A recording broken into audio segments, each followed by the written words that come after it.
Hi everyone, today we will be embroidering these beautiful little floral Easter bunnies. These are based off a pattern I sell on my Etsy, so all of the information will be linked down below, but let's go ahead and get started, shall we? These patterns can be done in either yarn or embroidery floss. I'm going to be showing you here in yarn, but I will give all the materials down below for what you need. So to get started, I am using a 100% cotton knit sweater. I will have this down below.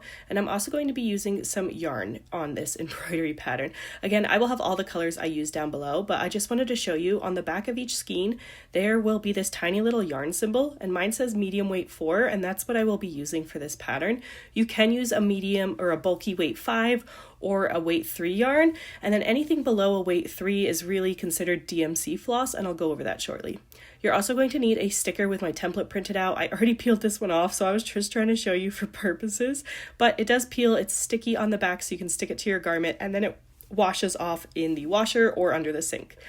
Next, you will also need some needles. Because I'm doing yarn here, I'm going to be using these large eye tapestry needles or large eye sewing needles, and you're going to need a pair of scissors. Some extra things you can use if you want to do a DMC thread embroidery project is DMC embroidery floss and some needles. So these are my favorites for DMC projects. I will have these linked down below, but this is what you would use if you want to do like a t-shirt or a onesie or something like that with this pattern. And then again, another optional item is a water-soluble pen. You can also use a Crayola washable. So let's go ahead and get started. The first step in this project is placing our sticker on our garment. So because I'm using a knit sweater here, I am going to be counting the rows of knits here and marking those off to find the center, but you could also fold the sweater in half. You could use a ruler to find the middle of it. Anything to just find the center to make sure your garment template is lined up.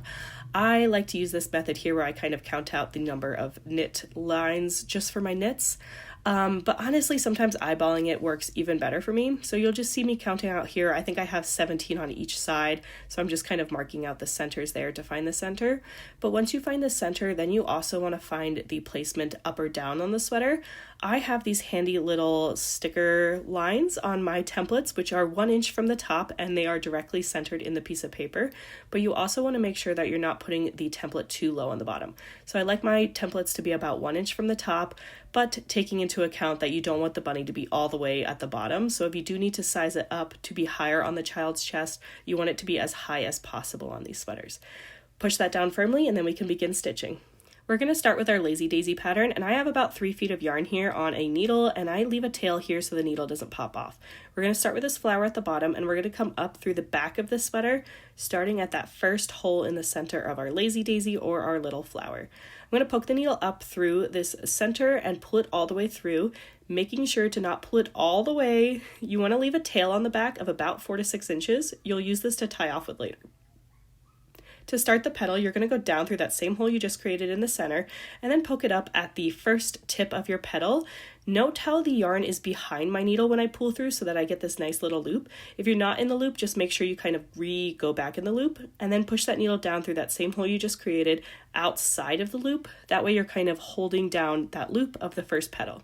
You're going to be doing this method all the way around, so make sure you're comfortable with it. Again, we're going to start by coming up through the center of our flower here. You'll see me holding down my thread or my yarn with my thumb here just to kind of keep that placement. And then again, go down through the center and then come back up through the next petal center on the outside, putting my yarn behind my needle so that when I pull through, I get that nice little loop. Make sure when you're pulling, notice how once I had a little bit of resistance, I stopped. You do not want to pull too tightly, otherwise you will create puckering in your garment. Especially for wearable items, it's really important to not pull too tightly. So go ahead and finish off the remaining petals, and then you will finish off that last 5th petal by pulling it through. And then you can kind of zoom out here and see on the back that you have 2 little bits of yarn. I like to tie off every single one of my flowers on the back with a triple knot. So you'll see me here going left over right, right over left, and then left over right with my yarn. This kind of just creates a square knot pattern when I tie my triple knots. I find this is the most secure method to do, but if you're not comfortable with that, any triple knot will work. Really, a double knot should work as well, but I'm just a little paranoid and I like mine to be perfectly aligned. So the next little piece we're going to do are these tiny little daisies off to the side. You are going to follow the same exact process as the Lazy Daisy here. Just note that you're only doing 3 petals. So I finished off that little 3-petaled Lazy Daisy instead of 5 petals, and that way I can just kind of go in the back and tie it off here again with that triple knot. alternating which piece of yarn goes over the other side to create that square knot.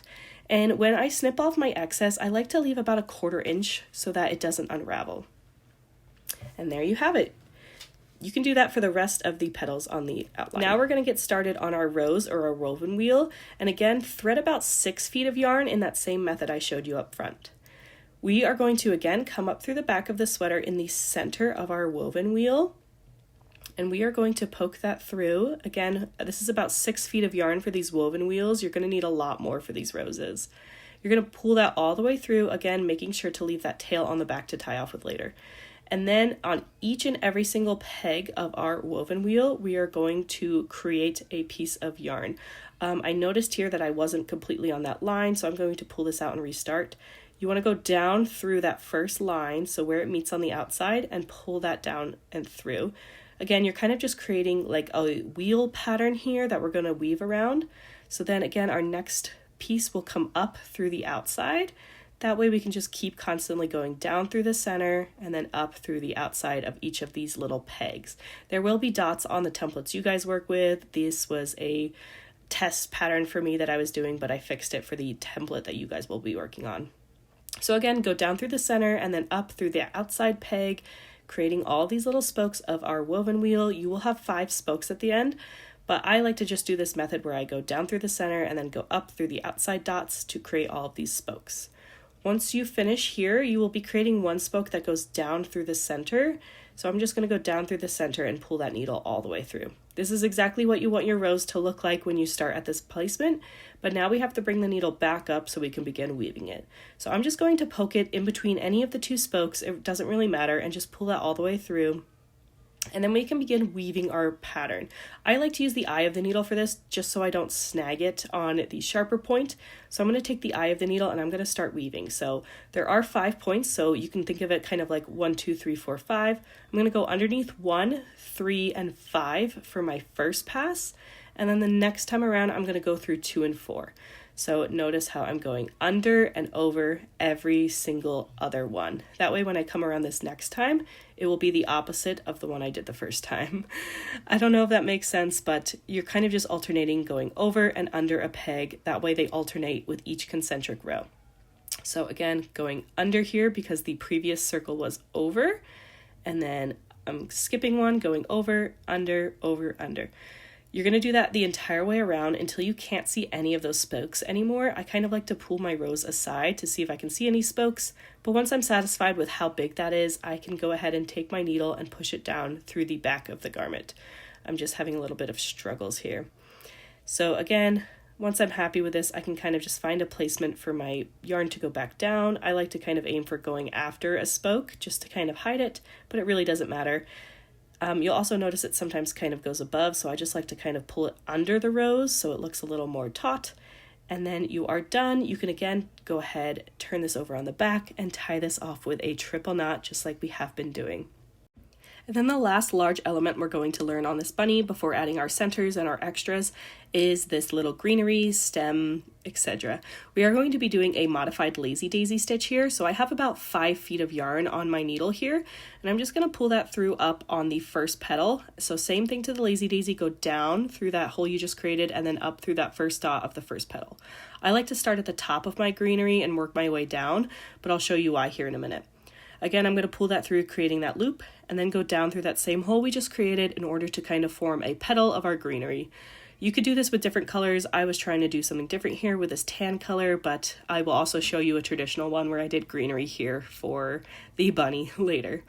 I'm just going to continue this process, pulling up through that first petal, going down through the same hole, and then pulling it back up through the first dot of each petal. I'm kind of going to alternate going from the right side to the left side. That way I end up at the base of the leaf, and I'll show you here why in a minute.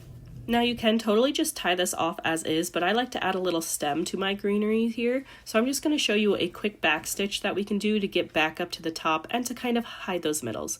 So I'm going to start by coming up through the back of the sweater at the bottom of the greenery. And I'm going to pull that all the way through, and I can probably fit about 2 to 3 stitches. to get back up to the top of my greenery.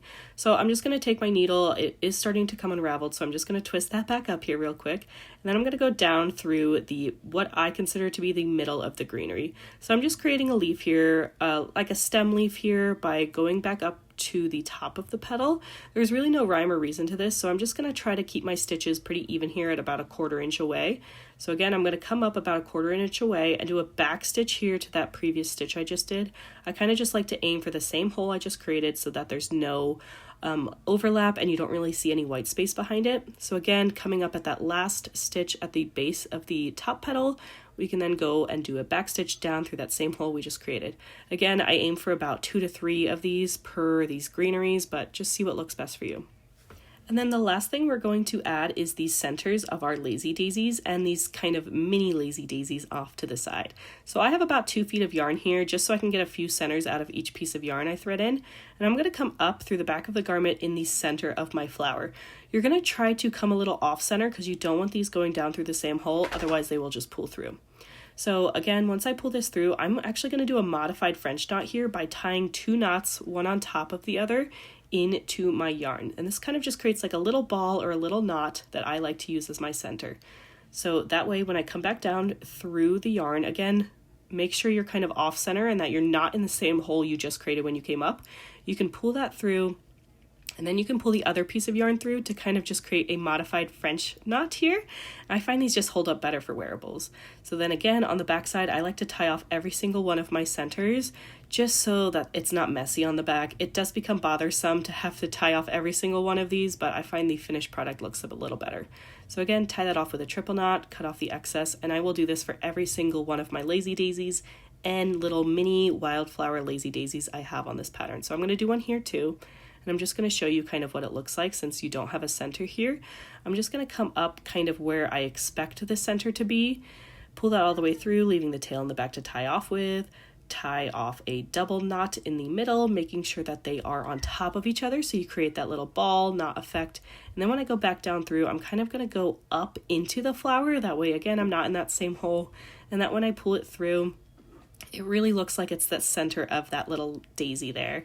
I find this looks really, really cute on this pattern. So again, tie that off with a triple knot on the back, and then you are done here. Now at this point, you know everything needed to finish off the rest of the template, so you can go ahead and finish off all of your flowers here on your template in any color you want. And here I am showing off the finished product before I washed it away. My daughter did get a hold of this and put a little bit of blue marker on it, but you know what? It will wash off in the wash anyway. So once you have completed all of your stitching, you can either throw this in the washer on a cold, delicate cycle, or you can run this under the faucet for about 10 to 15 minutes to wash off that stabilizer. Now, when my garment comes out of the wash, I do not like to put these in the dryer. I like to lay these flat. So I'm just going to kind of show you here how I lay my garments flat to get the best possible result when these dry. You'll notice here that it is very malleable. It's also very soaking wet when it comes out of the wash. So I want to make sure that when I lay this flat, I'm laying it exactly how I want this to dry. If you've ever knitted or crocheted something, you know that kind of like setting the yarn after your first wash is the most important. So I find this very important for the yarn I've put on here. So you'll kind of see me running through how I'm kind of positioning my bunny, making sure it's super particular and how I want it to dry, and kind of just finessing everything to make sure it lays flat. So that is kind of what I do, and then I will leave this to dry for 24 hours before looking at it or taking photos. But there you have it. After 24 hours, your garment will be perfectly dry and you are ready to put this on your kiddo, yourself, whoever you made this cute pattern for. I absolutely loved creating this pattern for you guys. I hope you have so much fun stitching it. If you have any questions or comments, please leave them down below. It really helps my channel. If you liked this video, please make sure to like and subscribe to my channel. It really helps me boost this content and help creating more stuff for you. But hope you have a good rest of your day and happy stitching!